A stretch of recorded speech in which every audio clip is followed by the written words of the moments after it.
Merci, Mr. President. Thank you so much. Ala Shali from Ruda Media Network.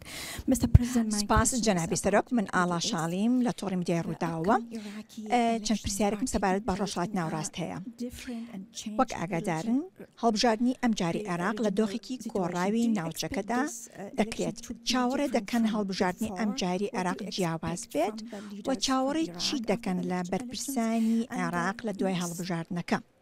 پاشان دەمەوێت بزانم ئایا چاودێری گفتوگۆی نێوان هەسەدە و حکوومەتی سووریا دەکەن بەڕێستان؟ زۆر سپاس. Thank you so much. I will never interfere in an election in a third country, but I have a lot of affection for Iraq. Ez tu carî dezwerdanê de hilbijartinên welatekî sêyem de nakim. Lê hezkirineke min a zêde ji bo Iraqê heye. Bi baweriya min serokwezîr ajandayeke mezin ji bo welatê xwe ragihandiye. Weke ku hûn dizanin em piştevanên mezin ên serweriya Iraqê ne.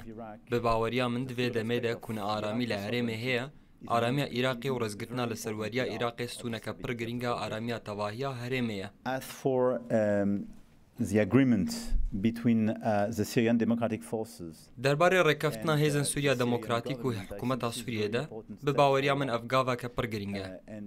Herwiha tevgereke giring e ber bi yekîtiya Sûriyê ve. Armanca me li Sûriyê weke destpêkê yekîtî û serwerî ye. Bi baweriya min pir giring e ku serokşerê rêzê li hemû pêkhateyên civaka sivîla Sûriyê bigire û hewl bide ku li gel hemû aliyên cuda gotûbêjê bike.